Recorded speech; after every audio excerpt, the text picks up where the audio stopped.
The story begins with the MC waking up and finding himself staring at an unfamiliar ceiling. Confused, he heads to the bathroom and looks into the mirror, only to be shocked by the reflection. This was not his real body. Surprised and confused, he tries to figure out whose body he had ended up in. Sitting calmly on the bed, he tries to gather his thoughts. He composes himself quickly and decides to calm down and figure out what had happened. On the bed, he notices an empty prescription bottle and a will. He realizes that the real owner of this body had probably taken his own life. The will contains a brief summary of the owner's life. On the vanity table, he finds a wallet with an identification card inside. The name written on the card is Park Moon-dae. The MC thinks that Park Moon-dae was born in the 2000s.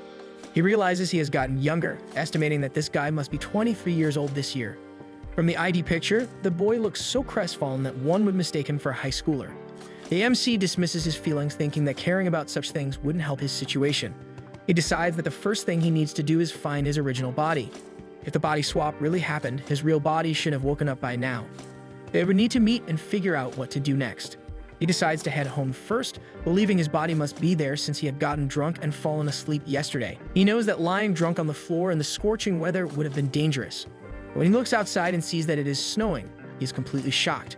He remembers clearly that it was July when he drank himself to sleep. The snowfall doesn't make any sense. He starts wondering if not just his body but the whole world had changed. He even doubts if he is truly alive right now. Meanwhile, at a cyber cafe, a woman brings ramen to a man sitting there. It turns out to be the MC, now living as Park Moon-dae. While eating ham and cheese ramen at the internet cafe near a motel, he calmly reflects on the situation. He realizes that the body change was far more shocking than the seasonal change. He assumes that he might have time traveled 3 years into the past. He remembers that this was around the time he had decided to start studying seriously. However, he notices that the real version of himself does not seem to exist in this world. All of his social network accounts are gone. He is unable to log into his university account. Even when he tries calling his own cell number, the response says that the number does not exist. He concludes that the spirit of Park Moon-dae is not inside his original body either. Thinking back, he realizes he is not too devastated. His parents had passed away in an accident during his middle school years. He had long stopped contacting his relatives. He had also lost touch with a few friends he once had during his long period of studying for the civil service exam. No one would notice if someone like him disappeared from the world. Now he wonders what he should do next. He looks around and sees the internet from 3 years ago, filled with idols, old trends, games, movies, and web novels. He starts thinking that if his body could change, then anything is possible. He considers the possibility that this is not just time travel, but another world altogether. He thinks about the action fantasy genre where such things happen. He wonders if a status window might exist in this world. At the same time, a boy sitting near him tells his friends not to waste time checking their status window. The boy mocks his companion, saying that you should have attacked instead of checking status. Moody feels embarrassed, realizing that, of course, a status window was not going to appear so easily. He calls himself an idiot in his thoughts. The boy sitting beside Mundi tells his group that they are heading into the next round and that he is going to carry everyone. Suddenly, Mundi falls backward off his chair. When he looks up, he is shocked to see a system window floating in front of him. It is nothing like what he expected. The system window displays an alert message. It states that his status abnormality has occurred. Debut or die. The message explains that he will die unless he debuts as an idol within the allotted time. Reading this, Mundi is stunned. Immediately, Mundi gets up and runs away from the cyber cafe. While running, he thinks about the absurd system window. He realizes that if he does not debut as an idol, he is going to die. A celebrity singer was performing on stage, attracting a large crowd. Among them was MC Mundi, busy clicking pictures of the singer. He glanced at his phone where a client had requested photos of the performer. Mundi reflected on his college days when he used to work part-time as a paparazzo, taking pictures of idols for their fans. Thanks to that experience, he had become highly skilled in the field. He quickly sent the client's requested pictures. But soon, the crowd grew restless. People began pushing and shoving, and Mundi found himself trapped among them. While struggling in the crowd, Mundi shared his thoughts. Back then, he had taken so many pictures that he became overly invested in the idol world. At that moment, he realized he had no clear idea of what he was doing. He thought about the concept of a status window, an essential element in action fantasy genres, a data chart that displayed the stats and skills of oneself and others. Apparently, his status chart was specifically designed for idols. He noticed he had leveled up after singing. Missions were also listed, resembling a game system, though many categories remained locked. Clearing missions seemed to be the next step. Determined, he decided to use the points he had acquired. Accessing the status window, he transferred 1 point to singing and prepared to sing again. Mundi began singing and immediately noticed a change. His singing sounded more polished and refined. This convinced him that everything happening was real and not a joke. Although he was still unsure about the situation, he knew one thing for certain: he had no intention of dying. He had 365 days remaining and concluded that he just needed to debut. Around this time, he remembered an idol survival show that had gone viral. Inside a beauty parlor, a TV broadcast played an advertisement encouraging viewers to buy stocks to improve their idol's chances. It promised that the more stocks they bought, the stronger their idol would become. Two ladies watching the advertisement started chatting. One remarked that she had thought Season 2 would be the end of the show since it was a huge failure. The other commented that the media companies must have tasted success and wanted more money. Later, inside the parlor, a lady finished cutting Moondae's hair and informed him that she had not trimmed too much from the sides, just as he had requested. Moondae thanked her, and looking at himself in the mirror, observed that his style now suited his looks better. His depressing aura had significantly diminished after a few days of proper food and rest. Silently, he apologized to Park Moondae, the body's original owner, vowing to repay the money he was using. He promised to make a donation someday, feeling it was a pity that the real Park Moondae had felt so hopeless as to end his own life on his birthday. As he stepped outside, Moondae offered a silent prayer, hoping Park Moondae was in a better place. Meanwhile, at TNET headquarters, a man voiced his concerns that recruiting talented individuals was impossible when they didn't even have enough contestants. He questioned what they were supposed to do next. Alay responded, explaining that the situation was understandable since Season 2 had been a major failure. The man asked if they had contacted every private academy and agency nearby, including even the minor ones. The lady confirmed they had, saying they barely managed to recruit the few contestants they had after pleading with them. The man suggested extending the recruitment deadline or even hiring part-timers, questioning what they should do next. He wondered where Surin had gone. The lady explained that Surin had run out as soon as she finished for lunch and had likely gone back to a familiar place. Meanwhile, at a music studio, Ryu Surin entered and walked through several rooms, observing many people singing. She eventually found her way to Moondae's room. Approaching him, she introduced herself, presenting her business card. She mentioned being impressed by his singing and asked for his name.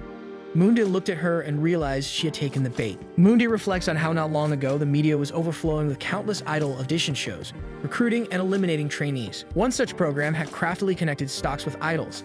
The huge financial success of Season 1 pushed the production team to prepare Season 2 with even greater ambition. Yet soon after it started airing, Season 2 was abruptly canceled because of a scandal. Later, the production team shamelessly tried to come back again by adding a relisted before the title, but in reality, it was just Season 3. Despite the initial negative response, Season 3 became an unprecedented hit. Moondae not only knew what would happen in the future, but had also kept up with Idol Incorporated news while working as a paparazzo. In other words, this show was a very advantageous strategy for him to debut. The only problem was that the application period had ended a week ago.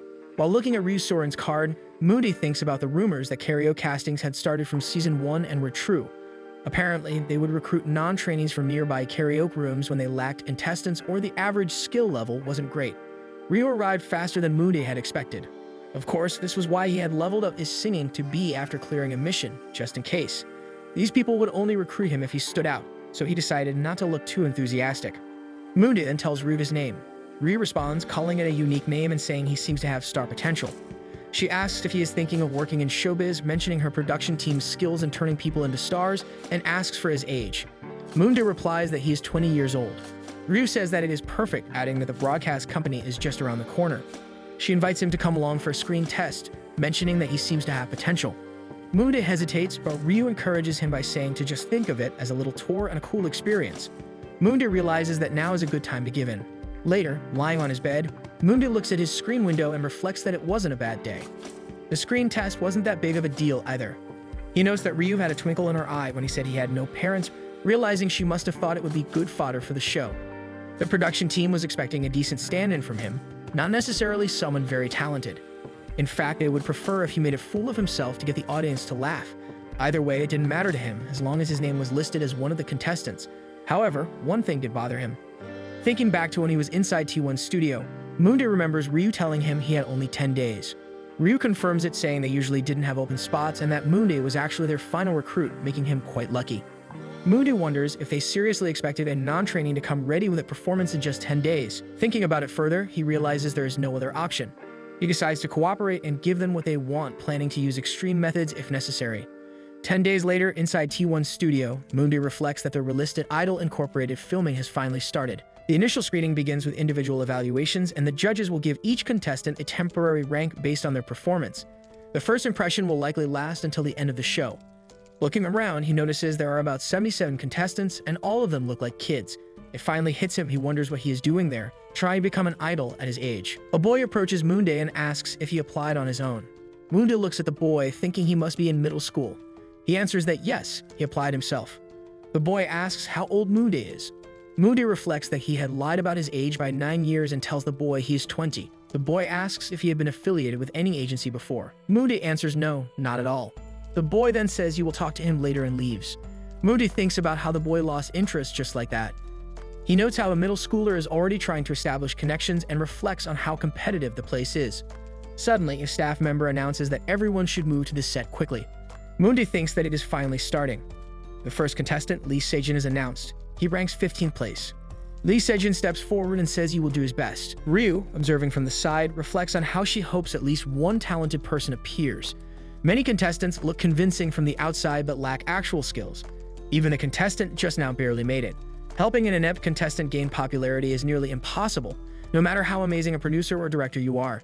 Contestants' talent is what makes audition shows entertaining, and if they don't have it, just thinking about it makes her want to quit her job. Next, Moonday is called. Ryu thinks about how Moonday seemed pretty mediocre. She had added him to the show just 10 days before the first official shoot.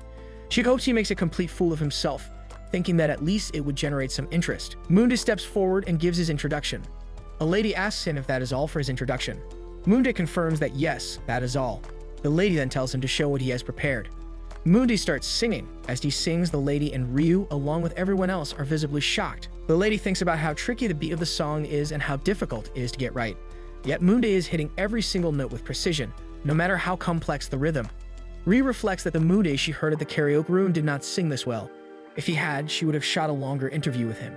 She wonders why he chose to sing this particular song. A few days ago, Moonday stared at his system window satisfied. He had finally achieved an A in singing. All the points he had earned over the past few days were invested into that single skill. To him, this felt like the most logical strategy. The first thing people expect from an artist is solid vocal ability. Yet, surprisingly, very few idol trainees pursue the main vocalist track. To increase his chances of debuting, Moonday had decided to make a strong impression as someone with main vocalist potential. Now that he had chosen his position, the next step was to pick a song for the evaluation. He began analyzing his weaknesses and systematically eliminated several categories. Any song with official choreography was off the list. Slow ballads that emphasized vocals were also out. He excluded all songs not released by idol groups and any track performed by more than 3 members. On top of that, he ruled out all songs released within the last 3 years. After this careful process of elimination, he finally settled on one particular song. In the present, as Moonday performed, whispers spread through the audience. People recognized the song instantly. It was by T. Holic. They were shocked that he had chosen it. Even Ryu, seated among them, was stunned. She couldn't understand how he had picked this particular track. The narration revealed that T. Holic had once been a major idol group during their prime. Currently, most members were on a break due to military service.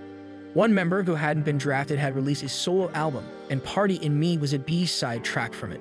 The song, rich in band instrumentals, was pleasant and well-loved. It had once climbed the charts again thanks to public interest, but that was years ago. Now the song and the idol behind it were both considered passé. Even the position Moonday took was unusual. It wasn't a choice people typically made in an audition setting. Ryu wondered how a complete newcomer could select a song like this. It seemed unbelievable that someone with zero experience in showbiz could be this strategic. After finishing the performance, Moonday thanked everyone for listening. The lady judge seated in front of him expressed her amazement. Moonday responded humbly, stating that he had simply practiced hard. Another judge chimed in, insisting that Moonday's talent was something he was born with. The same lady judge added more praise. Hearing their reactions, Ryu quietly accepted that it was fine since everyone seemed pleased. But then, another female judge raised her hand. She commented that the dance Moonday had shown could barely be called choreography. She asked if he had any other dance performances prepared. Moonday immediately recognized her. It was Youngrin from St. Yu, the first idol who had shown him that he could make money by taking photos of celebrities. The phantom he shot of her had gone viral, benefiting them both. But this time, it didn't look like they would be helping each other. Moonday agreed to show another performance. He signaled the musician to play a song and internally admitted he was only 50% sure it would work. Still, he was ready to take the risk. Placing the mic down, he announced that he was ready, leaving the rest up to the judges. It was announced that there would be a 30-minute break before the shoot resumed. Moonday had been placed 17th. He considered the result decent. He predicted that by the end of the initial screening, he would likely drop to the mid-20s. Even so, the score was higher than he had expected. Now that things had reached this point, he hoped he could impress the choreographer with his efforts later on. Just then, the boy sitting next to Mundi turned to him visibly excited. He complimented Mundi's singing, calling it incredible. Mundi observed him silently. The boy had secured the 15th position and appeared to be around Park Mundi's age. Mundi thanked him and returned the compliment, assuming the boy had done well too. The boy responded cheerfully. He brushed off the praise, saying his own performance was nothing compared to Mundi's dancing. He expressed surprise at Mundi's song choice, pointing out that it had been nearly 10 years since its release, notorious as a song students avoided during CSAT prep. He praised how Mundi danced like his life depended on it. Internally, Mundi mocked the situation. He felt that maybe his decision hadn't been so bad after all. With his current dance skills, he could barely manage basic movements that even average people could pull off. The boy continued, expressing admiration for Mundi's talent and sense of humor. He said he genuinely respected him. Then he introduced himself as Lee Sejin and expressed his hope that they both would do well in the competition. Mundi also gave his name but had already made up his mind. He decided to cut off any interaction with Lee Sejin. It wasn't just because of the indirect mockery about his dance. The real reason was that he remembered seeing that name on the 9 o'clock evening news while preparing for the civil service exam. From that point onward, he resolved to avoid Lee Sejin completely. The sooner he cut ties, the better. Soon after, the next contestant was called onto the stage. The judges immediately reacted to his appearance, noting how pretty he looked, like a woodland creature. Mundi observed him closely. He figured the contestant must have very high stats. But strangely, he didn't recall seeing him among the finalists, nor did he remember his name. If someone with such striking looks had failed to debut, Mundi assumed it was either because he lacked talent completely or all his attributes, apart from physical appearance, ranged between D and F. Suddenly, Mundi found himself able to see the contestant's stats. The revelation surprised him. The stats were far more impressive than expected. Ranking in the top 10 would be easy for this contestant. Mundi speculated that the letters inside parentheses might represent maximum potential, but what puzzled Mundi was the presence of a status abnormality. With looks like that, it made no sense. Aya nervously adjusted the mic as he stood on stage. When prompted by the judge to introduce himself, he hesitated. Mundi glanced at Ayan's profile and sensed an unusual anomaly. As Ayan tried to speak, sweat poured down his face and his body trembled. With great effort, he softly stated that he was Ayan, 20 years old. Seeing him shake, the judges grew concerned. The female judge asked if he was trembling. Drenched in sweat and overwhelmed, Ayan began to cry while trying to explain his specialty. Mundi observed him, realizing that this behavior was abnormal and likely a sign of a speech disorder. The man seated next to Ayan noticed their similar height and compared it silently. Mundi focused on Ayan's face, recalling the signs of schizophrenia. A pop-up in Ayan's data confirmed anomalies and indicated low self-esteem. His self-doubt had weakened all his stats. It became clear that a mental issue alone had drastically lowered his values, and even mere thoughts could cause these stats to shift. The young judge, visibly worried, asked if Ayan was struggling to speak. Ayan bent low, overwhelmed by fear. He had once experienced an accident in childhood that affected his communication and ability to make friends. He would often raise his hand to reach out, but it was misunderstood, so nothing came of it. The room grew somber. The other contestants looked saddened, and Mundi regretted any harsh judgments. He realized this was part of a trauma-driven mental state, and that reacting harshly to such issues would be counterproductive. He reminded himself to stay calm and composed. The young judge asked Ayan to proceed with his performance. Ayan nodded nervously and began. Mundi clapped in support. Though the performance wasn't bad, Mundi knew Ayan's base stats and sensed the upcoming struggle. He anticipated others would prepare for challenges ahead. Watching Ayan step down, Mundi had mixed feelings. As the next participant was called, he continued observing Ayan, concluding that the boy ranked below him. Lost in thought, Mundi admitted to himself that he had made an effort to speak to Ayan before, but he wasn't the type to initiate conversations. Turning to Ayan, he resolved to keep things simple since Ayan hadn't said much yet. When he looked at him, Ayan flinched and said nothing. Sitting beside Mundi, Ayan kept his head down. When Ayan quietly raised his head to glance at him, Mundi sat still in the audition hall, thinking that the final person in the soul evaluation had lost his chance. Observing the remaining contestants, he realized they were all capable performers. Cha Yeonjun was ranked 19th as the first participant. The second was Kim Rebin, who shared the same rank. Mundi noticed both came from the same agency and assumed that the winner, currently in 22nd place, would be one of them. He also acknowledged the contestants' charm. Outside the hall, they saw promotional content for V-App and got excited. Mundi spotted another contestant, Ryu Changlo, also known as Rick Weiss. Rick was ranked 9th despite being the last performer. Just then, the bus conductor called out for everyone to take their seats. Mundi thought that being near these people could increase the chance of data influence, but he wasn't sure if acting on that thought was right. As he glanced around, he wondered why he had chosen to sit near them. Noticing Sejin sitting across, who waved and introduced himself, Mundi felt a slight relief. At least he wasn't Lee Sejun. Turning away with a sigh, he hoped Ion wouldn't try to talk to him. That would be more comfortable. Contestants walked along the sidewalk while a cameraman captured their photos and videos. Eventually, they reached the dorms for Starlit Idol Incorporated there. Moody stood by the entrance as staff divided the participants into 5 groups based on rankings. He didn't get to share a room with Lee Sejin. His room was located near the bathroom on the 2nd floor of the dorm. After a quick scan of the room, Moondy was called to change clothes. Ion followed closely behind. Moondy wondered why Ion was tailing him, questioning if the boy saw him as someone easy to approach. But he reminded himself that Ion was just an ordinary guy. Standing nearby, Ion seemed harmless. Moondy decided not to interfere. If any conflict arose, he would be the one blamed. So he preferred to keep his distance whenever possible. Gathering courage, Ion offered him a piece of chocolate. Moondy accepted it politely, planning to maintain distance afterward. Later, all contestants gathered in a hall, sitting on the floor while trainers stood on stage announcing the start of their official training period. Before that, they would check their temporary rankings based on their first evaluations. These rankings weren't fixed and would shift according to their performance and achievements. Everyone exchanged looks as tension grew. Suddenly, the instructor called out for the first-ranked contestant, Cha Yanjun, to step forward. Sitting quietly, Moody decided to rewatch his ranking video. To his surprise, he had climbed to 5th place. His performance was declared a success. It left a strong impression on many.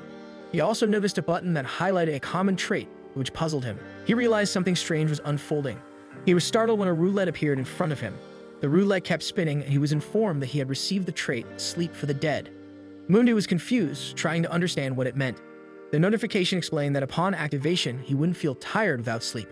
Additionally, on certain occasions, he would receive an intense experience point boost for a week, up to 4 times. Moondy stood among the other participants, staring at the interface, realizing that rewards would come after each performance. The possibilities felt exciting. He decided to wait for the right moment. Suddenly, a new window opened in front of him. He looked at the points section and saw he had received 1 point. He wondered how these achievements were being tracked. He also fixed his hair, which slightly improved his visual rank. As his level increased, visible progress could be seen. His dance and charisma status became active. This seemed to be his first evaluated performance. Lost in his thoughts, he was interrupted by an announcement. Moonday at rank 22 was called forward. He snapped out of his thoughts and approached the instructor. He was asked to receive his badge. Moonday stepped forward, believing this was his moment. Just as he had expected, he received the badge. It reminded him of the time when he had once been in a different place. Perhaps he was the same former actor who gained fame 10 years ago. He had starred in a film that reached 10 million views. For some reason, he remained active in the industry. Soon, other contestants were also called up. Their names sounded familiar to him. Moody thought that tall people seemed to have better chances, but the instructor announced that the registration period had ended. Now it was time for idol renewal and the announcement of the theme song. Over the next 10 days, everyone would practice together. The new season's theme song was titled, "This Is Me Shining Star." A dance guide introduced the choreography, even showing the main dance moves while discussing engineering. This stage had become familiar. The song gave an advantage. Instead of memorizing lyrics, Mooney planned to focus on improving his dance practice. But that wasn't a good idea. The chorus was the same as before. The chorus also included fancy hand gestures called footwag. However, the real choreography emphasized footwork. One contestant watched the dance and became worried. He asked if doing it would make him fall. Another replied that if he forgot the moves even once in 10 days, he wouldn't be able to keep up for a month. Mooney froze in place, realizing the stage awakened the dead. He decided to stay up all night. Besides that, he was working out, thinking he needed to calculate his calorie intake. Suddenly, his stomach started to grumble. Moody collapsed to the floor, exhausted. Ion approached him and offered him a chocolate. She asked if he wanted to eat it. Moonday, embarrassed, reached out and accepted it, thanking her. Ion said she had more and offered to give some if he needed. Moonday bit the chocolate, then apologized and asked her name. Nervous, Ion replied that she was also 20. Moonday asked again if it was true and if they could speak informally. Then he ate the chocolate and said they would probably meet often, so they should speak casually. He felt it was fine to talk informally with another young person. The next day, during routine practice, the instructor asked the contestants to repeat the steps. Then he turned to Moonday and told him to do it on his own. Afterward, the instructor lowered his head and took a deep breath. Looking at Moonday, he asked if this would be his usual standard. He warned Moonday that there would be no hope in the next evaluation unless he fixed it. Moonday stood with folded hands, apologizing sincerely. The instructor said he must have given Moonday the wrong badge. On the other side of the panel, the judges were seated and Young Ran arrived. She greeted the other judges, and they all turned to look at her. A female judge smiled and asked if she was Young Ran and what she was doing today. She looked like the CDO of a big corporation. A male judge asked if she was creating an interview-like atmosphere with her formal attire. Smiling, Young Ran replied that she was. Then the announcement was made. The main evaluation for rank had begun. 10 minutes earlier, all the participants had taken their seats. The instructor, holding a phone, told them to stay still and not move. Continuing his phone call, he mentioned that this was the third round of evaluation. Everyone remained seated. Ayam placed her hand over her chest, hoping things would begin soon. She glanced toward Munde, who had his head lowered. Feeling her gaze, he looked up awkwardly and asked if this was really the third round, wondering aloud if this setup was just temporary. A female judge arrived, surprised to see the walls moving. Even the participants began to whisper in concern about the shifting environment. The male judge turned his head only to see the room fall completely silent. Then tension filled the air. The instructor returned and even the judges looked uneasy in his presence. He stepped up onto the platform and addressed everyone. He remarked that it had been a while, welcoming both the participants and the instructor. His sudden appearance left everyone stunned. This was the first open group evaluation using Red Cloud Idol Incorporated's new special format. All contestants would train together and perform the same song. This made everyone anxious and questions about the previous season's format started to emerge. Looking at the company card, the senior clarified that this open evaluation would determine each participant's final ranking based solely on their current performance. However, this time no one would be told their rank. The first name called was Chusunku. Shocked, he hesitated while all eyes turned to him. With that, the evaluation officially began. Sunku tried to maintain his composure, realizing this was a serious and transparent process. As the staff checked the participant list, the next contestant stepped up. He apologized for his past mistakes, then exited without performing. Another came up, stood on stage, but didn't sing. The room grew uncertain. Staff and judges alike seemed to wonder, when would the true stand-up finally appear? It was Sejin's turn next. He stepped up, breathing heavily. When he finished his performance, the judges were left surprised. Yoon Ju-woo noted that although his skills weren't particularly high, he had remembered the song and choreography and delivered with sincerity. Several performances followed, but none stood out. One judge leaned back in boredom. Eventually, the 23rd contestant, Yoon Ayan, stepped up. She thanked them after performing. Though her singing and dancing were decent, the judges were disappointed by her lack of confidence. When asked about the next participant, the response was mixed. The song might be good, but the dancing was weak. Moody stepped onto the stage, reflecting on the last 10 days. Everything had led to this moment. He had completely memorized the choreography and now waited for his cue. As soon as his performance began, it was clear. Moody's dance was flawless. The judges sat up, astonished. How could this be possible? Despite his past failures, he now gave a stunning performance. Moody kept his focus, dancing and singing with full control. Everyone, Ayan, the other participants, and the judges, was in shock. The female judge praised him for perfectly remembering the choreography and delivering strong vocals. The male judge, however, was skeptical. How could someone improve this much in just 2 days? Seeing Moonbi drenched in sweat, it almost seemed unreal. No ordinary person could have polished their performance to this level in such a short time. The truth was, 2 days ago, Mude had invested all 3 of his saved points into dance. During his second evaluation, his skill level had risen from D to C. Advancing by 3 levels should have been impossible, but he had managed to refine his moves with precision. Pushing his hair back, he continued to sing, praying this performance would help him pass the evaluation. The male judge took a deep breath and watched Mundi wrap up. As Mundi thanked the judges, the judge called him back.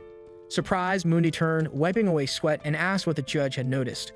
The response? He had done an excellent job. Still processing what he'd heard, Mundi thought to himself maybe he really was meant to be the main character. Rising above the ruins of failed scripts and forgotten names, he smiled. A satisfying twist had finally arrived in his story. The judge beamed with approval, clearly impressed by Mundi's performance. Another judge remarked on the dedication it must have taken to improve so drastically, hinting at the countless hours he must have spent practicing. Despite the accolades, Mundi felt as though he had narrowly avoided failure in this round. When one of the male judges casually asked about his activities over the past 2 days, Mundi hesitated. Nevertheless, he composed himself and gave a brief response, crediting a close friend for helping him prepare. When asked to reveal the friend's name, Mundi mentioned Ayan. Her name echoed throughout the room, leaving her stunned. Though it served as an effective distraction, Mundi couldn't help but feel a twinge of guilt for relying on her support. A memory surfaced. Ayan had once offered advice about adjusting his angles during performances. At the time, he hadn't taken her seriously, but in hindsight, he recognized her insight. Still, he reassured himself that mentioning her wouldn't cause harm. In fact, it might even benefit her. The male judge appeared impressed by his answer and took a moment to reflect on how he might have responded in a similar situation. As Mundi bowed his head, he mentally reviewed his performance. He had delivered a strong narrative, responded with poise, and added just the right amount of emotional depth. It was likely that he had secured a high ranking. In the competition, participants were usually assessed across 4 primary categories: vocal, visual, dance, and the elusive platinum rank, reserved only for those with exceptional talent and undeniable stage charisma. As the rankings were revealed, each contestant opened a box to discover their results. Moonday, based on his own expectations, believed his scores would fall under the typical A and C distribution for dance. But something entirely unexpected happened. Inside his box was a platinum badge. A surge of disbelief and excitement swept over him. Ion approached, seemingly curious about his result. Moonday remained silent, his gaze fixed on the badge in his hand. Noticing the badge, Sejin asked about it, confirming what had happened. Still processing the moment, he turned to Sejin, slightly puzzled by the sudden friendliness. A memory flickered. He recalled a time during a meal when Sejin had passed by casually. Now as Sejin smiled and patted him on the back, Moonday remained wary. The change in attitude didn't convince him. Meanwhile, many of the contestants were visibly shaken by their poor evaluations. The sudden shift in rankings had left them struggling to understand their positions. In contrast, Moonday stood out with a strong performance. As he tucked the badge away, he told himself it was best to move on. He had only 1 year to prepare for debut, and he had to remain optimistic. He reminded himself that everything would be fine as long as his weaknesses remained hidden. But reaching this point had required intense self-discipline and constant vigilance to avoid exposing flaws. He recalled feeling someone's intense gaze on him earlier, but had chosen to ignore it. Now he had solidified his place. The PD introduced himself and proceeded to announce the next major step.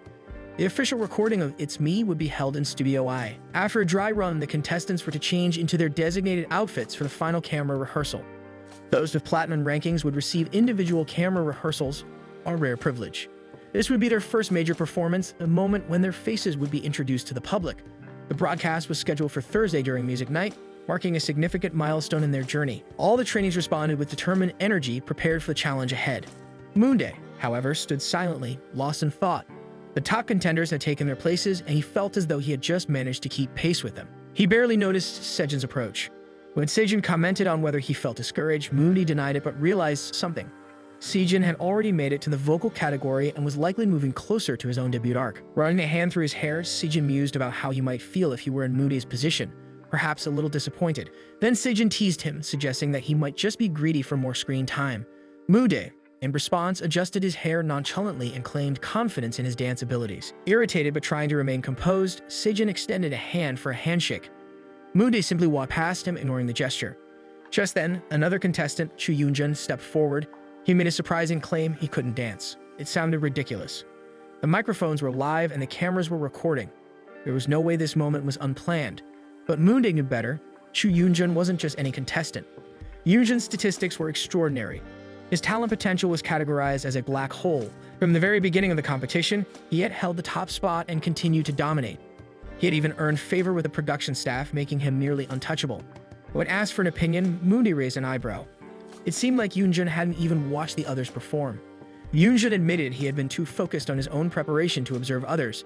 He just wanted to know how he was doing from Moonday's perspective. After receiving a response, he seemed satisfied and moved on. Sejin, observing the exchange, remarked on Yoonjun's peculiar way of speaking. Moonday gave a slight nod in agreement. Soon after, an announcement rang out. The rehearsals were about to begin. The final recording was scheduled for 4 p.m. Moonday checked the time. It was only 6 a.m. A long and grueling day lay ahead. Meanwhile, the live chat began to overflow with comments as the stage lit up. At the center stood Youngren, microphone in hand, offering an apology to the audience. Moonday stood silently in his uniform. A fellow contestant asked if he liked the outfit. Pointing at himself, Moonday nodded and said he did. When asked what he meant, he thoughtfully explained that the design merged the style of the suit with the uniform, making it suitable for different conceptual stages. The contestant laughed, admitting he liked it too, especially the unique accessories. Stepping closer to Moonday, he complimented the badge. Another contestant joined in with a smile, praising the jacket's color and pointing out various details. Surrounded by their attention, Moonday politely asked for some space, but the others continued laughing and lingering around him. Feeling overwhelmed, he silently urged them to back off. Eventually, the discomfort took a toll. He fell sick and ended up bedridden. The next day, 2 reporters were covering a music show. Seoin asked what weekend happiness meant to her co-host, and Yoonji replied that it was the joy of an upcoming Music Bomb episode. When Seoin asked if the next performance would be a big one, Yoongi responded with a wink. Watching the show, Moonday was reminded of a moment when he had collapsed at home, falling to the floor. Seoin then asked Yumi if she had received the latest news. She looked puzzled and asked what news. Seoin revealed the news. Idol Incorporated was making a return for its fans. Moonday checked his phone, noting that the new season should begin soon. Moonday opened the Music Bomb webpage and noticed people chatting in the talk section. On TV, Seoin pointed out that Shine, a key star and past investor in Idol Incorporated, was now trying to block the show from airing. Moonday acknowledged that people were at least watching, even if only to criticize. He sighed, sensing the fast-approaching waves of judgment. Still, he felt that most critics would remain caught up in discussion once the show started. Reflecting on Season 3, he felt he had done a good job. Suddenly, Young Moran appeared on a live news feed. She stated that shareholders were sincerely apologizing. Watching the broadcast, Moonbi sensed things were turning serious. Because of the rising criticism, the production team would now need to make firm decisions to prevent future issues. Young Moran raised her voice, stressing the importance of addressing concerns related to members, interactions, and team coordination. She called on shareholders to take responsibility. Later, Moonbi used his mobile alarm, sat down, and began planning improvements for next time. He considered starting with data distribution. Suddenly, a floating system window appeared. It was the start of his next mission. He wondered if this was the final award of the season. He decided to test his basic capabilities, expecting little. But a spinning wheel appeared. The system asked him to focus on his appeal and reasons, and spun the wheel. A notification congratulated him for acquiring a heroic trait. Mundi clenched his fist in deep thought. He was startled when a system window appeared, notifying him about an ability that lets him manipulate and erase emotions with a 30% chance of activation. Looking at the alert, Mundi wondered why living felt so difficult today. The next day, the audition hall echoed with a major announcement. Idol Incorporated had officially returned. Contestants had rested during the previous week, but now it was time to form teams for the first team evaluation round. Behind the stage, the first team round of Idol Incorporated began on the cream-colored screen. Sue provided more information, but before that, participants were asked to step out of their ranks and draw a ball from the box. Sejin, who was still staring at Mundi, was called next. Mundi asked what Sejin wanted, assuming it was because a week had passed. Sejin looked different. He raised his arms, gestured towards his face, and replied with admiration, saying Mundi was simply beautiful. Internally, Mundi cursed him. At that moment, the announcer called for Mundi to choose his ball. Sejin smiled and led Mundi to the stage, teasing that it was now his turn, and that he had caused all this. Mundi slapped Sejin's back in frustration and silently cursed him again. He assumed Sejin was acting smart. Picking up the ball, Mundi realized Sejin might unexpectedly be right. Suv asked for Mundi's number. It was 12 and Suv responded positively. Mundi recalled the previous night. A notification had deeply shaken his confidence. It stated a 35% chance of being selected. While reading the interface, he thought he had panicked too quickly. This wasn't a weakness. If selected, she would perform well on stage.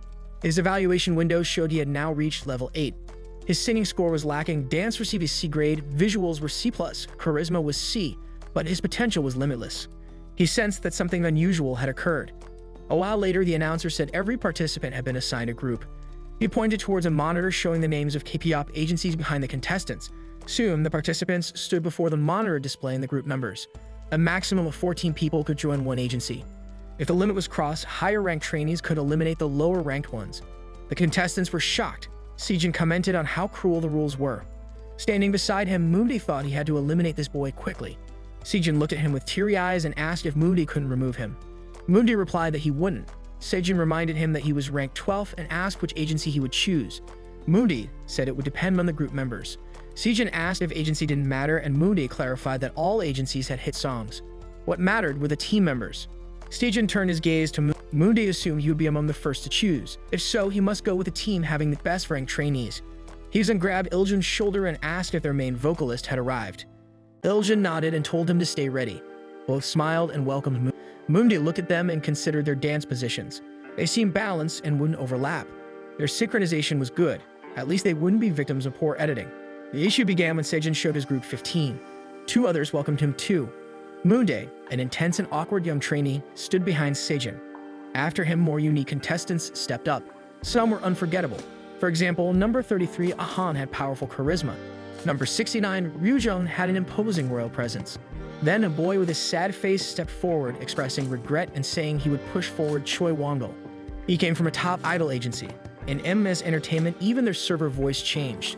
A furious boy believed if he had been slightly better ranked, all of this wouldn't have happened because of that stupid announcer Mundi. Hizu and Iljun couldn't hide their excitement as they found themselves on the same team.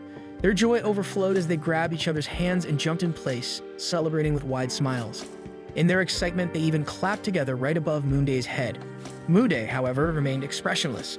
He had just realized that Sejin held number 62, which meant he too was part of their team. As Sejin approached and gave Hizu a light pat on the hand, he casually remarked that they were in the same group. Iljun, still standing beside them, cheerfully agreed, mentioning how great this pairing was. Hizu stood tall with pride, looking graceful and confident. His charm clearly stood out among the others. At that moment, Ayan walked up quietly, holding number 30 in his hand.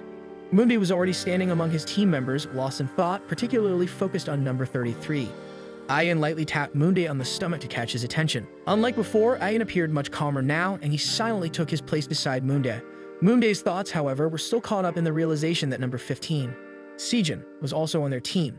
The more he thought about it, the worse it seemed. He couldn't help but feel that their group had just become a prime target for terrible editing. At this rate, their only hope was the mercy of the show's editors. Still absorbed in his thoughts, Moonday didn't react immediately when Ian gently placed a hand on his shoulder. Moonday turned his head slightly and Ian gave him a nervous smile, quietly saying that he believed their team was good. Moonday didn't respond, but inwardly he noted Ian's optimism. At the very least, someone had a positive outlook. Soon after, Sejin gave a brief introduction, his tone casual yet confident. He looked around the group and commented that he liked the team's vibe.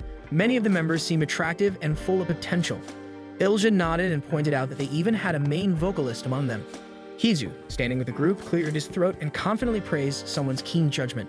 Sejin chuckled, saying that he hadn't been referring to Hisu, though the mood remained lighthearted. Wong joined in with a thumbs up, flashing a wide grin and stating that this team was going to be fun. Moonday, standing slightly apart from the cheerful group, observed them quietly. He couldn't deny that, on paper, the team looked solid. The members had a well-balanced mix of skills. Their roles were diverse: vocals, dance, and performance, all seemingly covered. If they chose the right song, their performance could easily become one of the strongest. From an audience's perspective, their visuals and chemistry would likely leave a good impression. Still, Moonday stayed cautious. One unstable member could throw everything into disarray. If that happened, all the carefully built balance would collapse and the team's potential would be wasted. He glanced at his teammates, who were now engaged in light banter and laughter. A boy standing next to Wangwoo jokingly asked Sejin if he was an actor or if he had anything to say about the Beast Sejin trend.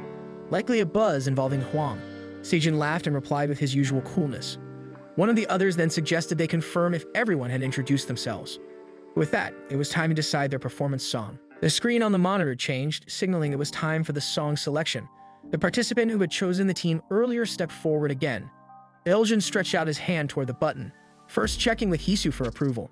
Hisu responded that they should choose VITIC's Tiger. Without hesitation, Iljin pressed the button. Moonday silently assessed the decision. VITIC was the most popular idol group at the moment, and Tiger was their latest hit. It was a logical choice if someone wanted to appeal to fans and judges alike. He figured whoever picked this group had done so for that reason. Still, Moonday hoped their team had chosen only VITIC, not any unexpected surprises. His concern wasn't unfounded. Moments later, the monitor confirmed their team had been assigned VITIC's Tiger. After the selection, Ian passed water bottles around to the team members. Sejin took one with a word of thanks, while the rest sprawled out to rest. Iljin, sipping from his bottle, turned to Sejin and asked if girl group songs were always included in missions. Sejin chuckled, admitting this was his first time encountering such a thing. He even called it a mistake. Iljin, clearly disappointed, sighed and said he had come hoping to perform Lady's part. But now, what could he do? Hisu lay flat on his stomach, groaning and wondering aloud why people were so obsessed with fairy-like concepts. He looked absolutely defeated. Iljin, now resting his head on Hisu's back, added tearfully that they were stuck with silly concepts, like something straight out of a fantasy drama. Their chosen song had already locked in, and there was no going back. Sejin glanced at them with clear irritation. Moonday, too, understood. The director had played a clever trick on them. No one had expected Lee's place in the VITSC unit to be swapped out for a girl group performance. On top of that, the concept was excessively youthful, flowery, and completely fairy-like. It wasn't what any of them had prepared for. Still, Sejin was the first to snap out of the disappointment. He stood up firmly and said there was no use crying over it now. What was done? They needed to get moving. Opening his arms confidently, he urged the team to take it all in stride. They'd begin with choreography practice. Elaine, teary-eyed but determined, asked if they were really going to go through with it. Sejin responded with a smirk that they were now officially flower fairies. Moonday, not wanting to waste more time, told them to get started. Eventually, they come to understand that songs like Tiger weren't always the best choice. In a new world, a girl group was getting ready for their debut song on Popcorn. Before appearing on New Crosstest, they had released a soft concept track that showcased their innocence. During a rehearsal, the female judge sat at the piano, observing them closely. She paused her playing, looked at Moonday and the team, and told them something was missing. The performance lacked depth and sincerity. She said the song needed to be not just beautiful, but truly impactful. Standing in front of them, she took the pen tucked behind her ear, scribbled something on a sheet of paper, and asked, "Does this sound like it's just being sung note by note?" There was no dreamy feeling, no emotion. It felt empty. The group looked disheartened. Their direction seemed lost. Then the male judge stepped forward. He asked what the real purpose of the stage performance was. What was the choreography meant to express? Sejin responded, trying to help the group clarify their message. But some of the members were more focused on the movements rather than the meaning behind them. The judge noticed this and said that no one had managed to capture the true essence of the performance yet. He reminded them that this wasn't just a platform to show off talent. Even his assistant, who had memorized the performance thoroughly, wasn't impressed emotionally. He told them the choreography lacked energy. It needed to be sharper, quicker. The girls hesitated. Mundi felt this was understandable. They were just high schoolers. They weren't used to bold moves. Their inner doubts made their bodies slow to follow the rhythm naturally. Then the male judge turned sharply. He pointed out that some members were not even reaching the average mark. They were visibly thrown off by small mistakes or sudden changes. Mundi glanced over at Iljin, wondering if he had remembered the previous choreography correctly. Then he lowered his gaze, thinking maybe this girl wasn't as bad as he had assumed. Suddenly, the judge turned to Ayan. She stood up and nodded. He acknowledged her position as a lead in modern dance, but said her lack of experience was showing. Mundi was furious inside. Ayan had taught almost 80% of their choreography. Yet the judge continued, saying things might only get worse. Even the song lacked appeal. When someone asked about Ayan's performance, she appeared completely drained, mentally and emotionally. The judge warned them, if this continued, he'd stop offering his intense critiques.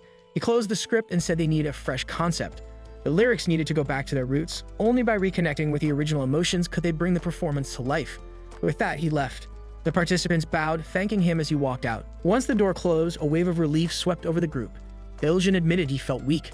Someone proposed holding a group meeting, and another agreed. At the back of the room, Mundi stood quietly, wondering if he could slowly start to adapt.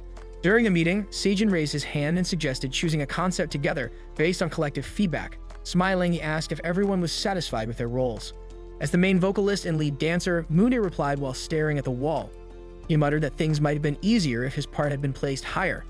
Mundi kept looking at that spot on the wall, feeling a strong desire for that part. But he couldn't ask for it, not while he was still struggling. He turned his eyes towards Sejin, his expression cold. It wasn't the first time he had felt this way. When someone asked about his opinion, Mundi simply agreed to let others choose first. The girl thanked him, but he curtly said there was no need for thanks.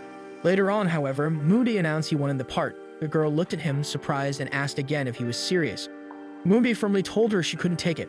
Then he added that he wanted it for himself, because he truly wanted it. She was clearly upset, but Mundi reminded her that he heard the same exact line when learning the choreography and understanding the concept of the song. Sejin, still smiling, asked if Mundi even understood how cheerful and bright Sweet Beat was supposed to be. Another member chimed in, agreeing that the essence of the performance should reflect that lighthearted energy. Iljin added that Mundi had already danced to Popcorn once and actually liked it. Sejin laughed, asking if they thought this time they received more positive reactions. From the back of the room, Mundi watched, his thoughts racing.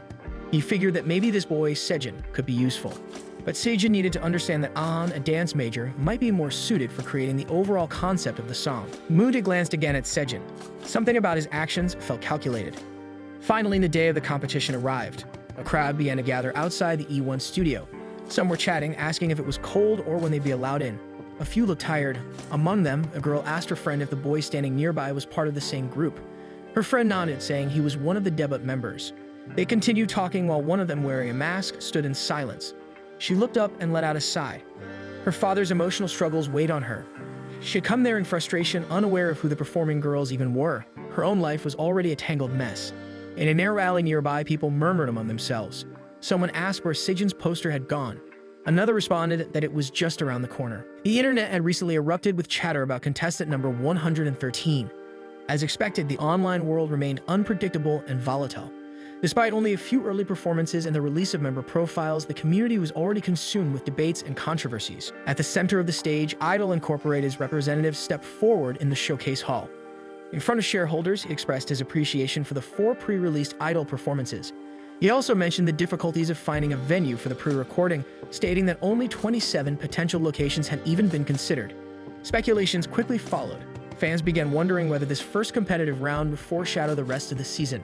Inside the venue, passionate fans stood with banners bearing their favorite idols' names. The host then announced that the contestants would perform hit songs from Korea's top agencies, presenting their own versions. After each performance, the idols would dedicate their stages to the teams they admired the most. Those who received the highest number of dedications would gain a significant advantage moving forward. With a bold and enthusiastic voice, the host officially launched the very first team round of Renewed Idol Incorporated. Season 3 had begun. The anticipation in the air was thick, and the audience leaned forward, eager for what was to come. Amidst the crowd, one girl quietly removed her mask and stood up. Her expression was calm, but her mind was running. As the first round commenced, the screen instructed everyone to pay close attention. One by one, idols walked out onto the stage. The audience responded with polite applause. The girl, however, wasn't impressed. Holding her camera, she kept snapping pictures, but in her mind, the footage didn't seem worth storing. To her, these performers felt like part-timers lacking any spark worth watching. Then, after 2 performances, the announcer introduced the next act, this time from a well-known agency. On screen, a short message of gratitude from Seen Off the Blood's algorithm expert played. Soon after, a contestant stepped onto the stage. With relaxed confidence, he casually declared he was ready, then began to sing while flashing a smile at the girl. She wasn't prepared for the effect. Her cheeks warmed and her heart skipped a beat. She was struck by his presence. How could someone be so effortlessly captivating? A banner waved above the crowd. His name was Yukshen. Just a few rows away, another girl wept openly for him. That reaction told her everything. He was already popular. This was only the first contest, yet if nothing unexpected happened, he'd be leading the competition in no time. As Yukshen and his team continued performing, another boy caught her attention, Ken Raven. She blushed again, recognizing him as a fellow trainee from Yukshen's agency. Both of them were undeniably attractive and oozed talent. If only they were already debuted singers, she thought, she would have followed them without hesitation. Even so, she continued photographing them, hoping some of the shots could at least fetch a decent price later. Behind her, 2 people conversed. One asked the other if her legs were hurting and whether she should follow him. The girl overheard and nodded to herself. There wasn't much left that seemed worth watching, so she quietly followed the others out of curiosity. She soon found herself in front of Ryuchen's booth. The announcer revealed that this group would be covering a song originally by the agency's girl group, October. 31 girls filled the room, surprised and slightly annoyed that there were no songs from VTIC included. As the girl continued to click pictures, she couldn't help but feel the group's name was being misused. It felt unfair considering VTIC was a top-tier idol group with unmatched legacy. The memory stung. VTIC had sold over 1 million albums right from their debut. Her own favorite idol, in contrast, had been caught drunk and smashing a car. The announcer challenged the audience, questioning whether the hall was truly filled with K-pop fans. The VTIC's earlier songs had been defined by their freshness and youthful energy, but the girl couldn't feel that vibe anymore. The current performer looked more like a member of MOOC than VTIC. The announcer then encouraged the crowd to press their vote buttons if they liked what they saw. Yet the girl was distracted. When had the background synth started playing such a haunting melody? The entire atmosphere had shifted. The air was cold and heavy. The spotlight moved to Ahyan, who covered his face with both hands before beginning his performance. As the music played, he sang and danced with haunting precision. The audience watched, mesmerized. The girl couldn't believe her eyes. He didn't seem human, so fluid, so perfect. Could this really be Cien Ahyan? She recalled rumors of him studying contemporary dance and hoped they were true.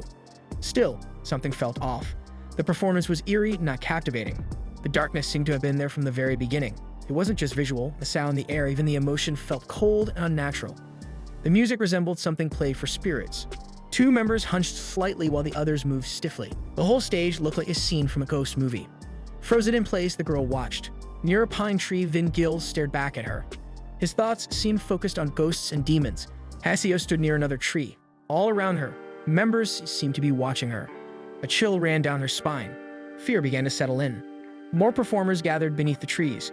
Then Mundi sang on his knees, his eyes fixed on the girl, silently asking what this was. They weren't ghosts, that much she could tell.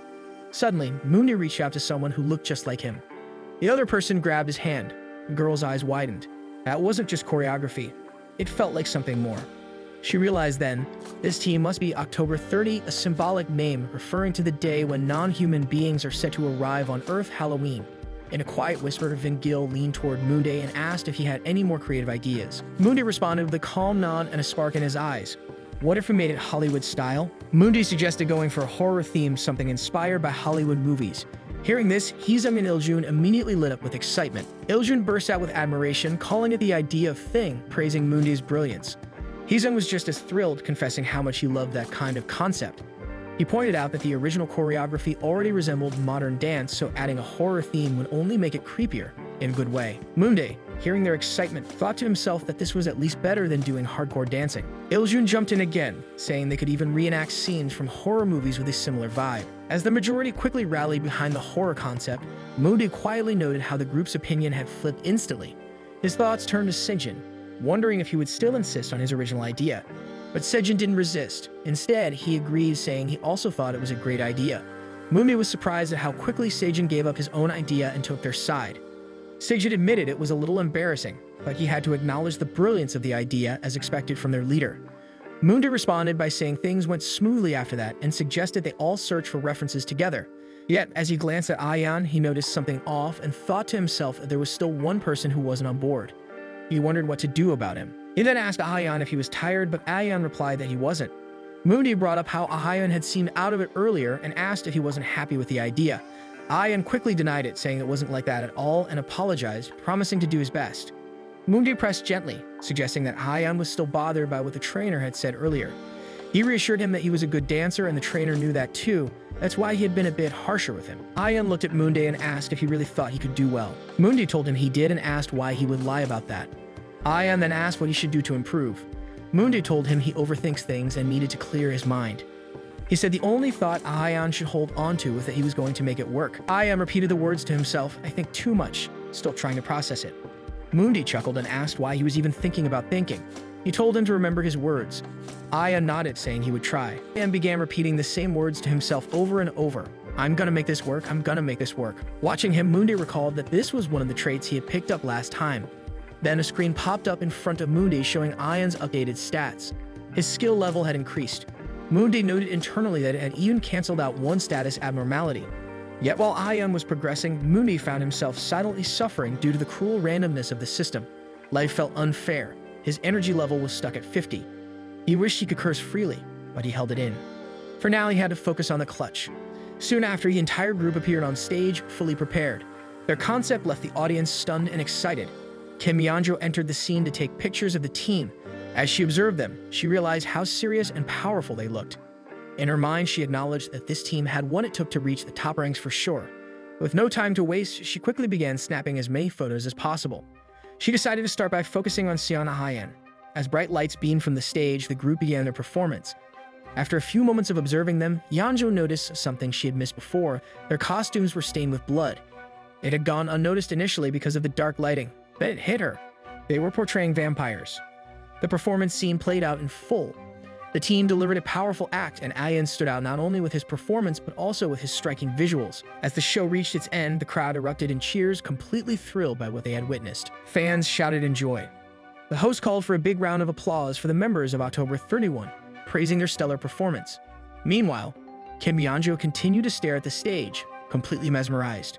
She thought to herself how spectacular the performance had been. At one point, she had even forgotten to take pictures, but she didn't regret it.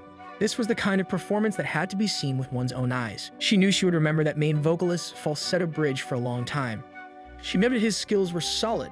Nowadays, too many idols claim to be main vocalists but couldn't sing well. This one was different. On top of that, his looks were trendy and cute. Watching how well he handled the conceptual performance, she could tell he had real talent. And with that realization, she admitted to herself she was doomed. These were the early signs of getting hooked. The audience erupted into loud cheers as the team bowed on stage. Their faces beamed with a mix of relief and pride as they waved to the crowd. An announcement soon echoed through the hall, requesting the upcoming team to get ready without delay. Meanwhile, staff members hurried onto the stage, removing microphones and adjusting the setup. Cameramen moved in closer, capturing the raw emotions still lingering on the performers' faces. Backstage, the team members made their way to the makeup area. Some sat on benches, catching their breath and letting the adrenaline slowly fade. Aran, noticing the lingering seriousness in the air, quietly asked why everyone looked so gloomy. While their group settled down, the next team began preparing for their moment on stage. Near them, Heesung stood quietly, his face betraying deep emotions. It seemed as if tears might spill at any moment. Moonday took in a deep breath. His body still trembled slightly from the performance. He wiped the sweat off his brow and reminded himself that it hadn't gone badly. Up until now, every stage had felt like a battlefield, a place where one misstep could mean the end. But something had shifted in his mind. This time, it felt more like a performance than a do-or-die moment. Their efforts had paid off. Iljun, sitting beside him, commented that they had poured every ounce of themselves into that stage. Heesung joined in with warm praise, his tone full of appreciation. Though still visibly nervous, bowed and thanked everyone for their hard work. Von Ziegel stepped forward, offering genuine compliments that deeply touched the team. The weight of his words wasn't lost on them, made everything feel more real. Moonday noticed Sejin, who was usually composed, showing subtle signs of being emotionally moved. Sejin placed a reassuring hand on Moonday's shoulder, as if acknowledging the effort he'd seen. The team instinctively formed a circle, Sejin smiled softly and asked, almost in a whisper, if they believed they were the best. One by one, the teammates nodded, affirming his words with quiet determination. They agreed they wanted to remain together for the next round too. Moody stumbled slightly as he stood, but a teammate reached out to steady him with a smile. Sujin reminded them that they still needed to pass the team round, keeping everyone grounded. Sejin chuckled lightly and admitted the same with humility. As the moment passed, Moody found himself standing next to Von Ziegel, both watching the stage in thoughtful silence. Iljun wondered aloud whether the next big performance might come from V-Tick. Heezung agreed, saying he felt inspired just watching. The group exchanged a few words discussing what might come next. Then they stepped into the soft lighting set up on the other side of the stage, their faces once again caught on camera. As the lights pulsed and flickered, they watched the next performance unfold. Iljun muttered that it was just as he'd expected. Both Ri Changwook and Heezung agreed. It had the polish and flair of a debut showcase. As the new team sang, Iljun was visibly moved. Sejin clapped with admiration, complimenting their presence. Moonday, seated beside him, watched quietly. His thoughts drifted to Sangan. He felt something had gone wrong in Sangan's choices. The next round wouldn't just be about team comparisons. It would pit them against the original songs and their artists. In his eyes, V-Tick couldn't compete at that level. It was a harsh but honest thought. Even with Ri Changwook's platinum status, it might not sway the overall team score much. Still, he acknowledged that they had done well in their own right. After the performance ended, both teams A and B were invited on stage. Host Sandy stood between them, announcing the date, October 30. The heroes within the demon trainees had delivered a brilliant show. Sandy hinted that the October 31 stage would bring even more excitement, suggesting their team name was a sign of things to come. Sejin took the mic, standing next to the host. He offered a charming smile and joked into the microphone, saying they had as many charms as 30 flavors of ice cream. Turning to his teammates, he playfully asked them something before heading backstage. There, with a confident grin, he declared that the future was now in their hands. Meanwhile, Moonday was lost in thought. He reflected on what it truly meant to survive in this show. It wasn't just about talent. It meant giving everything, leaving nothing behind. He quietly reminded himself that sometimes just being a viewer was easier. Soon, the idle ink chat began to fill with viewer comments. Most praised Team V's performance, boosting the team's morale. Just then, Sejin sent Moonday a message, asking if he made it home safely. Moonday, sitting quietly on the bus, didn't reply immediately. Instead, he scrolled through the public comments, reading each one carefully. Soon, Sejin and other teammates started chatting in the group chat too. Notifications kept piling up and Moonday considered muting them. A voice announced they had arrived at Baekdok intersection. As the bus slowed, he finally opened the group chat, scrolling through the messages. The next stop was Baekdok Community Center. He suddenly remembered the upcoming program reveal. Trainer Sunny displayed the October 31 lineup on a large screen. Heroes within the demon had secured the highest votes. Excitement spread through the team like wildfire. Heezung and Iljun both expressed their desire to stay as a unit. Energized, Sejin jumped to his feet and suggested they create a group chat for the team. Everyone agreed cheerfully. Sejin tucked his phone into his bag, pretending to act casual. Moonday glanced back and spotted him again. Despite everything, Sejin had always given his best, working honestly and putting in the effort. Moonday found himself watching quietly, reflecting on Sejin's sincerity and the bond that had formed among them. Moonday quietly expressed his gratitude for Sejin's efforts as a leader. Sejin remained silent, then slipped the mobile into his pocket. He was talented, that was true. Perhaps he wasn't perfect, but he had been a good leader. Moonday stayed silent, realizing that Sejin wanted to include him in a bigger plan, especially as other participants from the same agency were thinking of quitting. Still, until Sejin's mistake was clearly ruled out, Moonday didn't want to raise future problems. He'd rather distance himself for now. He put on his bag and gave a calm nod, accepting the decision. He thought about making excuses later, like his phone breaking, so there wouldn't be any communication. When he reached the door, Ayun stood there. Moonday noticed him and softly admitted being startled. Ayun asked if he had contacted anyone. Moonday looked at him and wondered if Ayun also wanted to stay in touch. Ayun nodded slightly. Stegja then asked if Ayun wanted to be a part of this too. Moonday looked at him and silently wondered if this kid was really that sincere. Then softly he told him everything would be alright. Ayun responded with a quiet okay. Sejin suggested creating a group chat, then smiled and placed a hand on both their shoulders, hinting that since they were from the same agency, chatting like this would be natural. Ayun agreed. Moonday glanced at him, slightly annoyed, thinking what a fool he was. Sejin continued asking if everyone else was from the same agency, and if they were all invited to the same room. The phone confirmed it. Moonday stood silently in front of them. Eventually, the group chat was created for their agency's participants. A notification popped up on Moonday's phone. He thought he should check it before others did. As he watched his own reflection on the screen, he felt somewhat reassured. Public opinion on the internet was positive. Even the group members appeared satisfied, making it seem acceptable. He told himself he should say something. These things would soon be decided by team votes anyway.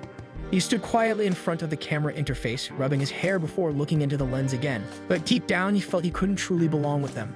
There were risks with Sijin as well. Before things escalated, it was better to cut ties. For now, he wanted to check his status window. The status window appeared before him, displaying his progress. He was deeply moved. In many countries, new records have been set. Among the affected regions, 81% response rate was a new record. A button blinked, asking him to select rare abilities. He paused to think and decided to proceed. He recalled the days of national rankings, the cheers from the crowd, and the excitement of achievements. Turning around, he noticed the same interface still lingering behind him. It was time to choose rare traits. This time, he hesitated. His previously selected abilities had been very helpful. But then, his memories flooded back. Standing in front of the camera interface again, he thought, maybe this time too. Finally, he accepted the rare traits. The chosen one started to spin in front of him. They kept turning for a while before settling. His new abilities were now visible on the interface. Seeing what he had received made others pay more attention to his skills. Moody kept watching the interface, slightly surprised by the complex wording of the status window. He wondered if he should have had some caffeine before this. Just then, a new notification appeared on his mobile. Sijin had sent a message, asking why he wasn't checking the group chat. Mundi replied that he didn't check his phone often and apologized. Still, Sijin insisted that he read the chat. When Moody opened the chat and scrolled through the messages, he was stunned. There were 520 messages. He realized this wasn't about communication, it was all about reactions and showing off. People were just displaying one side of themselves here. Sijin had chosen Moonday to be part of this circle. He even asked about Moonday's special trait. Moonday replied with a message, but didn't send it. Instead, he read other messages. He thought this was pointless, so he simply thanked them and mentioned seeing them at the next shoot. Moonday closed the mobile and thought it's best to just sleep early. From that point onward, he stopped thinking about it. 5 days later, on the top floor of the T1 Convention Center, staff members were questioning all the remaining participants. Now, everyone would be grouped based on their performance. After introductions from various types of participants, the main event was about to begin. Moonday stood on the side, thinking about the first episode's summary, D5, when the very first idol-focused reality show began. But to get a photo opportunity in front of the press, each person needed at least one visual vote. Even if he did everything right, if he didn't receive that vote, he'd be invisible. So he chose to stay quiet. He did get one vote though and was visibly nervous. With his eyes closed, he watched as Ion approached. Ion already had a vote and was holding a vitamin jelly pack. When asked, he nodded confidently. From behind, Iljan asked Sejin whether he had stolen Ion's jelly. Soon, even Soen joined in, playfully accusing him of playing a stealthy game. Sejin, holding the jelly, replied seriously. Ion said he gave it willingly.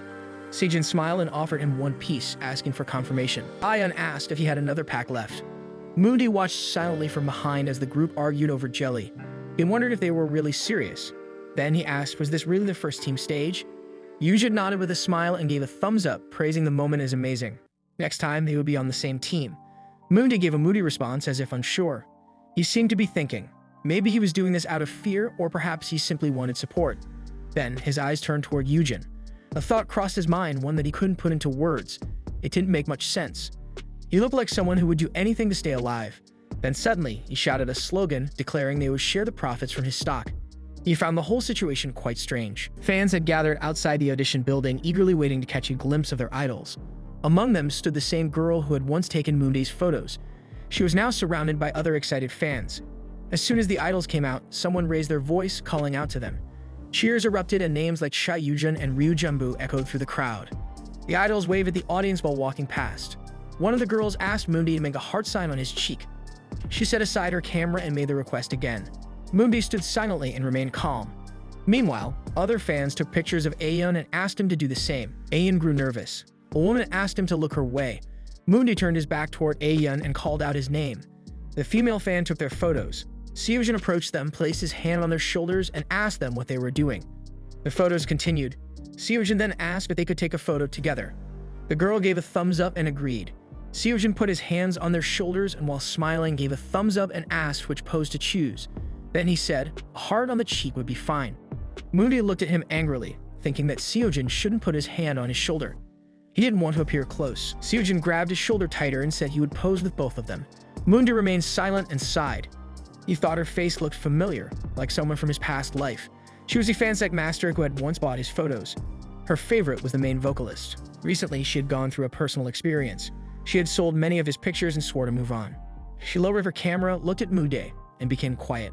Moonday thought she didn't mention that her favorite had changed. Why didn't she think of it before? He now hoped she would take nice pictures of him again. If she uploaded the photos before the first episode aired on Friday, it would be even better. Seojin made heart signs on both Moonday and Ayun's cheeks and asked them to smile. Ayun smiled, Moonday didn't. That night, at the office of T1 Entertainment Company, an idol joint stock company, Sunbi's recording video played on a laptop. The employees were dozing off at their desks. Youngrin sat in front of a camera, sipping coffee and watching footage of both Team A and Team B girls. She realized all the footage had been collected. Now she just had to decide what to show and what to cut. One sleepy employee suggested they could try it once. The reaction segment was the most important. Someone sent her a message in the chat asking if she had any suggestions near the yellow lines or where it was located. Meanwhile, Moonday thought the first episode had been carefully edited for a 2-hour special. There were several controversies around Ijoko. Before the episode aired, Ijoko's shooting was rescheduled again. Moonday sat in front of a tray of food, looked at his phone, and held his head. He thought people were insane, just throwing comments all over the internet. It was the show's first broadcast day. He felt like collapsing from exhaustion. But he needed to gauge reactions to plan his next steps. Then he looked at the highest-ranked contestant on the vote board. It was Von Gill. He had risen to the top during Ijoko's controversy. The post said Von Gill received a lot of love during the recording. Although his vocals were average, he showed strong commitment toward his group. Moonday wondered if this comment had been written to mock him. The audience's reactions were positive, and they called him charming. While reading notifications, Moonday suddenly saw that today's contestant, Ijoko, was ranked 3rd.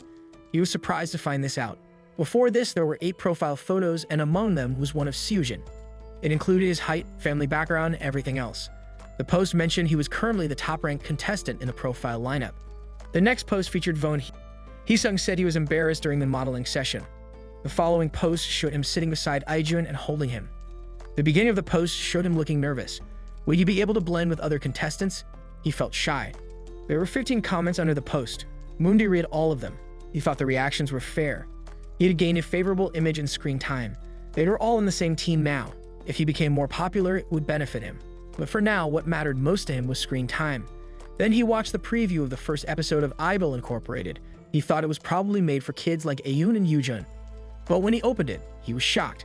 His legs were raised and his hands were forming a heart. Moonday often thought with a heavy heart that it was all quite shameful. He wanted people to recognize him. Though he couldn't dance, he was working hard. But when it came to Popstar Con, he grew serious. He found it strange. It wasn't that only bad performers faced criticism. Even good ones got judged. He read comments on videos. Eventually, he remembered he had once sung well. He was surprised. The editing and reactions had exceeded expectations, but none of it mattered. What truly mattered was reaching the soul. Meanwhile, a system interface appeared in front of him. It showed the beginning of a new mission. 10,000 people had started remembering him. A notification popped up with a call from the system. 50,000 people now remembered him. They were actively voting for his specialty.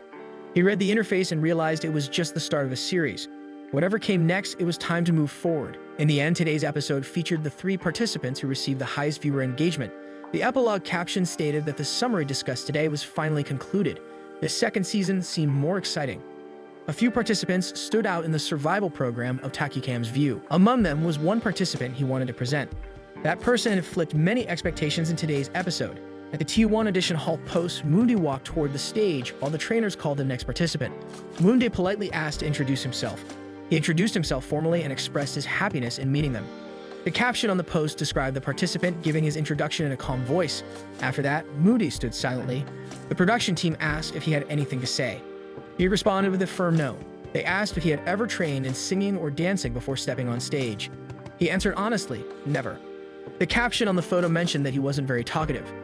In a past interview, he had said he had no experience in entertainment or even in training. It was a completely unfamiliar concept to him, but he was enjoying it. After this, the MC suggested they watch his performance. He simply agreed. In the next caption, they asked if he was a born celebrity. Then a picture from Moonday's childhood was shown, where he was pouring a glass of water. It was mentioned that his early days were like a documentary. If someone sang this emotionally, it must be very serious. The judge was surprised by this ordinary contestant who showed exceptional vocal skills. He was truly talented. This ordinary participant who had turned the tables on stage said he had seen his first recording. But the general public, those who never received any training, were the ones continuing the performance, so he hoped to improve and do better. Under that post, there were 75 comments. Some fans uploaded Moonday's preparation photos. They even advised taking good care of Moonday. In the first episode of the realistic idol joint stock company, Moondy stood out. Due to his unique rating, many people remembered him. Sitting in front of the system, Moondy watched videos, read comments, and kept thinking. His actions received consistent attention and camera focus. If a contestant didn't appear social, he still came across as friendly and cooperative. He reflected on himself, saying his dream wasn't empty. He was there purely to sing well. He believed that audiences could relate to the earlier version of him shown on screen. Watching himself in a happy mood, he cheerfully admitted that he too was addicted to dopamine. He played on his phone until 3 a.m., then fell asleep. He understood he had to look friendly. He then searched for Izuku's PR video on Chrome and typed in next shooting schedule. He realized that only 3 days remained until the next shoot. First, he decided to keep the items received from the gacha as unusual visual expressions. Then he planned to spend the remaining time researching as many references as possible. 3 days later, inside the Izuku dorm, Trainer Sun excitedly announced that everyone was ready. The idols raised their voices with enthusiasm. A 5-minute timer began ticking on the screen wall. Sun also joined in and the scavenger hunt began. All idols rushed off in search of clues. Moody felt like Seijin and Lee Juno had been staring at him for 10 minutes. Some time ago, they had pointed at him while making heart gestures and singing his name. Moody asked what they were doing, and they laughed, saying it was their personal catchphrase. They praised Moonday on the program, claiming he was getting more appreciation than in the first episode. Lee Juno added that the feedback had been quite good. With seriousness, they asked if he truly had both humor and skill in just one performance. They believed he was a true superstar. Moody turned around silently, thinking he should observe their expressions.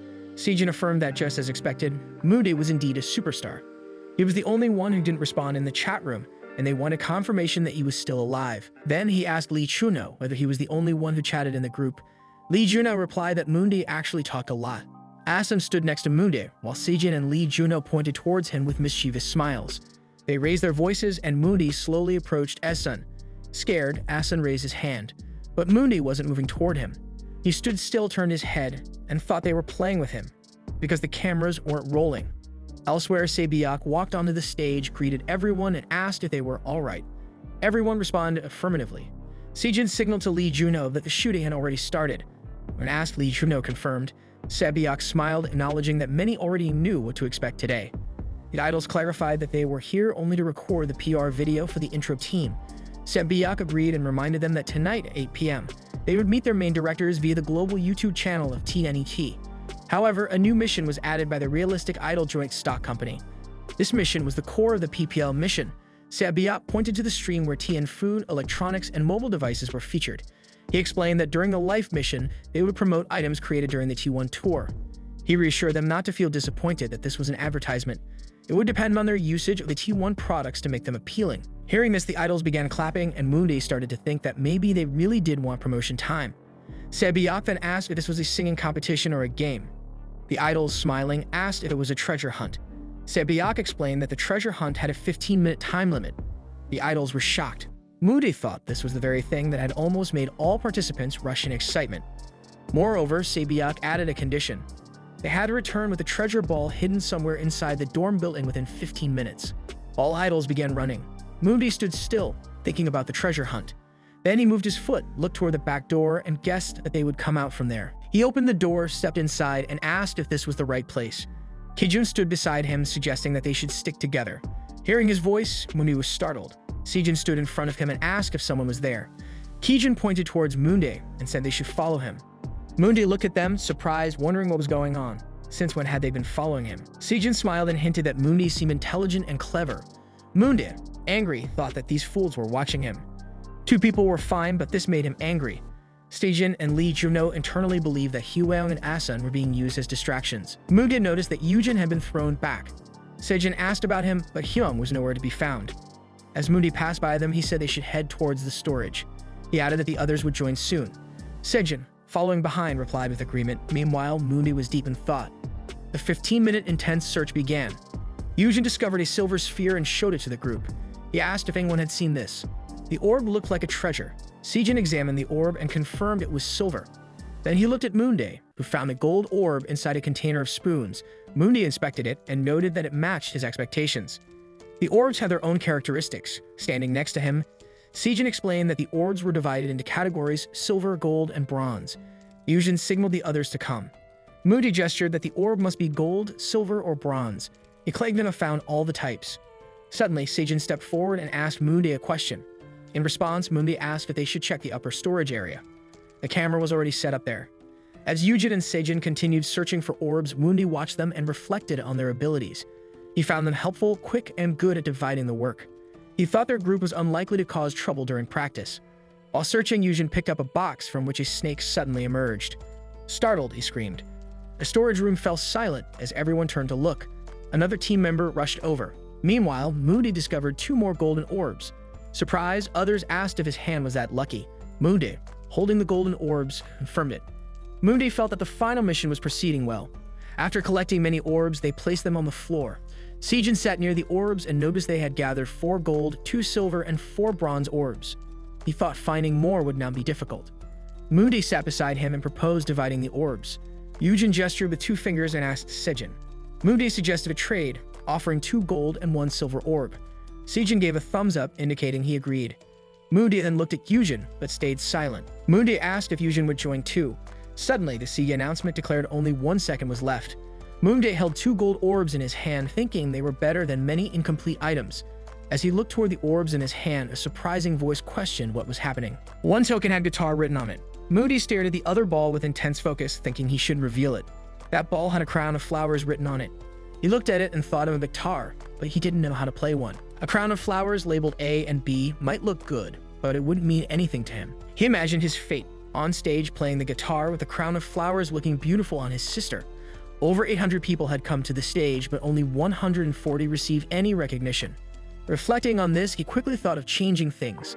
He called the stage assistant, who was standing near the statues. Showing his ball, he said B. The statues gathered around the assistant. One showed their token and asked if they could trade with D. The other replied that the assistant could give anything. A voice announced that 20 seconds remained.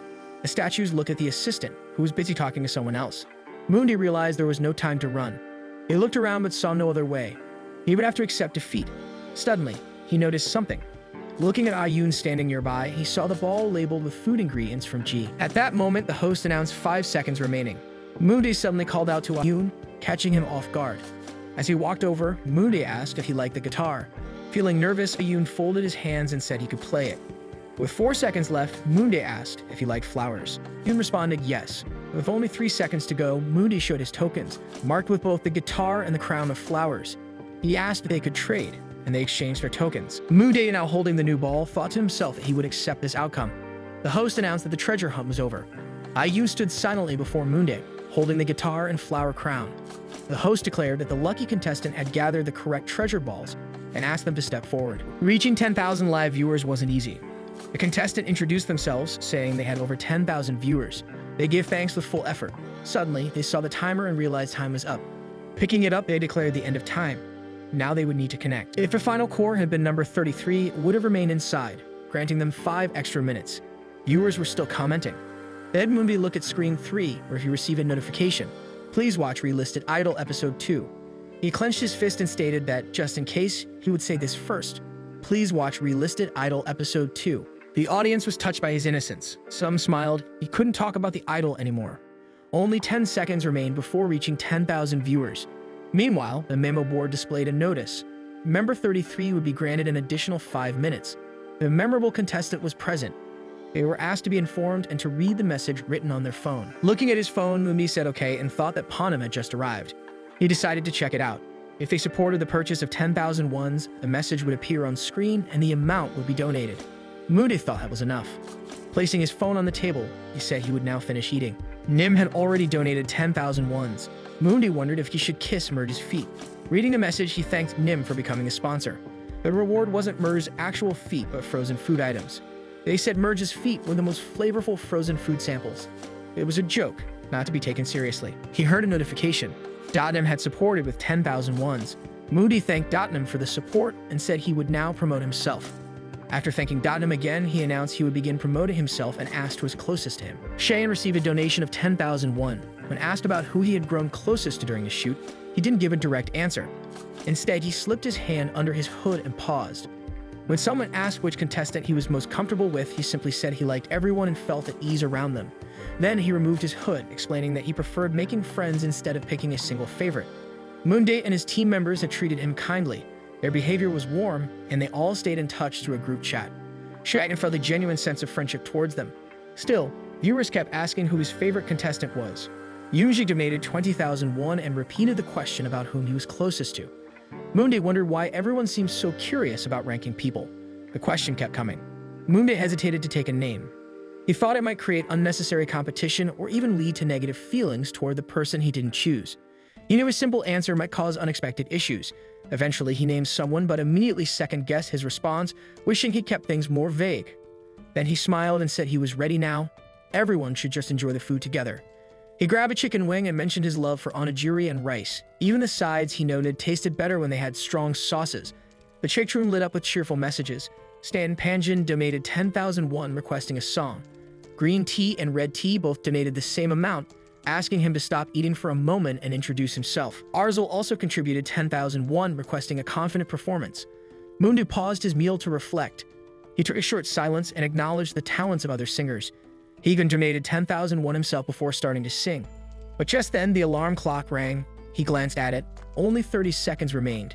He acknowledged the end was near. As the countdown neared 0, fans begged him not to say goodbye and asked for one last song.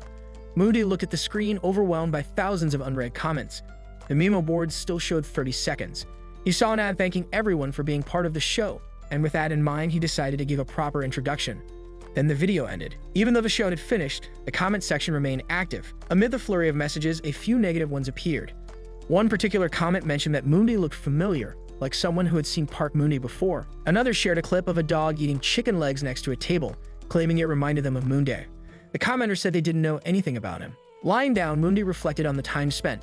He believed he had shown enough sincerity.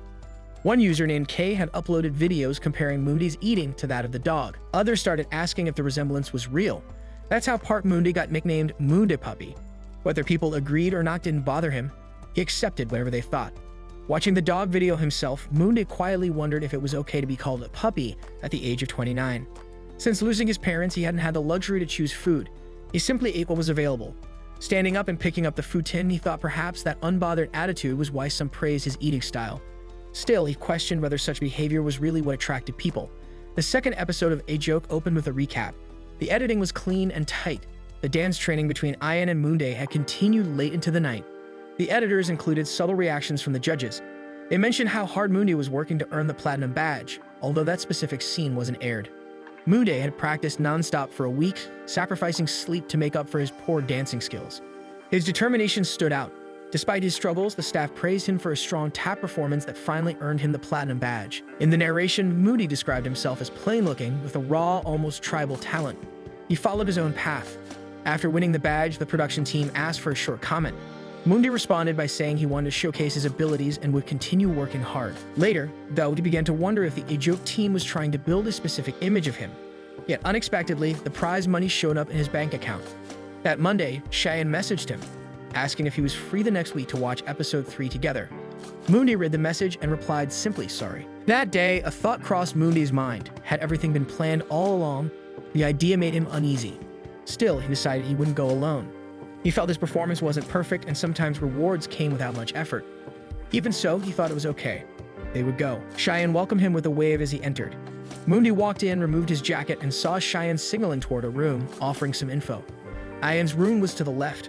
Moondae looked around, wondering if this was Cheyenne's home. Cheyenne asked Ian if they could order food before others arrived. Ian agreed, but when asked if he'd really buy it, he didn't follow through. Cheyenne suggested chicken instead. Moondae wasn't keen, but eventually they ordered chicken from first. Cheyenne asked if it was okay. Though confused, Moondae agreed. In the end, they decided to quickly watch episode 3 and leave right after.